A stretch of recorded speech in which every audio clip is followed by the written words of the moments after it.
वर्षों वर्षों तक कॉलेज में अध्ययन करते हैं, कोचिंग संस्थानों में अध्ययन करते हैं और फाइनली उनको जब सुविधा नहीं मिल पाती है, नौकरियां नहीं मिल पाती हैं, तो उनके पास भी एक हताशा भरा जीवन होता है। तो ऐसी परिस्थितियों में भैया योजना सम्मान भी मिलना चाहिए। कम से कम एक संतोषजनक 4-5 हज़ार रुपये तो मिलने ही चाहिए, जिससे कम से कम एक स्कॉलरशिप के।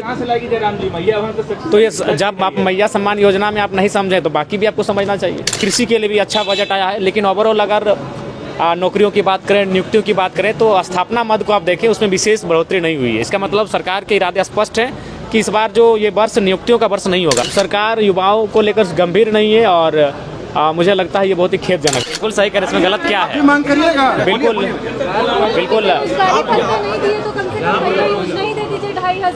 बिल्कुल इसमें क्या बुराई है बताइए। आज भैया लोग भी तो घर चलाते हैं, वे भी तो कहीं ना कहीं मानसिक यातनाओं को झेल रहे हैं। वर्षों वर्षों तक कॉलेज में अध्ययन करते हैं, कोचिंग संस्थानों में अध्ययन करते हैं और फाइनली उनको जब सुविधा नहीं मिल पाती है, नौकरियां नहीं मिल पाती हैं, तो उनके पास भी एक हताशा भरा जीवन होता है। तो ऐसी परिस्थितियों में भैया योजना सम्मान भी मिलना चाहिए।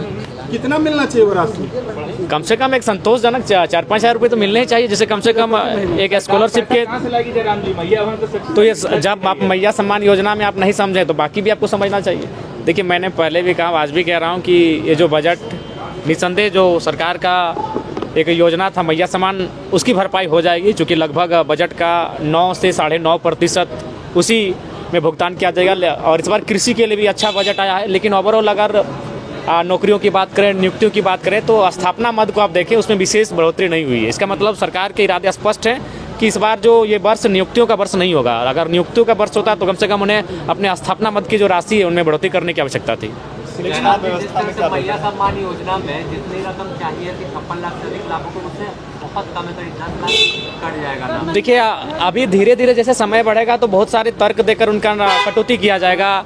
उनके बहुत सारे ऐसे सरकार प्रावधान खोजेगी जिसमें कि जो लाभुक हैं, जिनकी संख्या शायद 50 लाख के आसपास है, उसे निश्चय ही कटौती किया जाएगा। राम जी, निशिकांत दुबे बोल रहे हैं कि झारखंड को इस्लामिक राज्य बनाया जा रहा है। देखिए, सबसे पहली बात, निशिकांत दुबे जिस क्षेत्र से आते हैं उस क्षेत्र में हम कभी रहे नहीं है, उतना उस परिस्थिति को जानते नहीं। झारखंड क्या है कि पूरा झारखंड एक नहीं है। भौगोलिक दशा से अगर हम लोग पढ़ें, सांस्कृतिक दृष्टिकोण से पढ़ें, हम संवैधानिक दृष्टिकोण से एक हैं, लेकिन अगर भूगोल की बात करें, संस्कृति की बात करें, थोड़ी थोड़ी भिन्नता मिल जाती है। कहीं एसपीटी कानून है, कहीं सीएनटी है, तो कहीं विल्किंसन कानून है, तो पलामू का क्षेत्र फिर एक विशेष रखता है, तो छोटानागपुर थोड़ा विशेष है, कोल्हान थोड़ा विशेष है, तो संथाल थोड़ा विशेष है।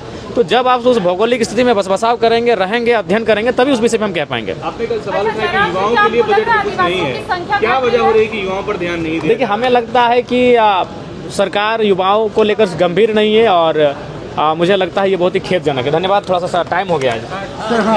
इंजीनियर बनकर भरे सफलता की ऊंची उड़ान, जहां साधारण छात्र भी झारखंड टॉपर्स बनकर बना रहे इतिहास। दूरदर्शी शिक्षाविद श्री विपिन सिंह के मार्गदर्शन में मेडिकल एवं इंजीनियरिंग के लाखों छात्रों के लिए आशा की किरण के रूप में गोल नेशंस लीडिंग इन बायोम सिर्फ मेडिकल प्रिपरेशन का संस्थान। बायोम से लगातार दूसरी बार नीट यूजी में 700 मार्क्स पार। 10th पास स्टूडेंट्स के लिए फाउंडेशन कोर्स, 11th पास स्टूडेंट्स के लिए फ्रेशर कोर्स और 12th पास स्टूडेंट्स के लिए टारगेट कोर्स 17 अप्रैल से शुरू हो रहे हैं। कॉल 7360066190 और visit Biome, circular road near women's college and Hinoo, Ranchi. thefollowup.in.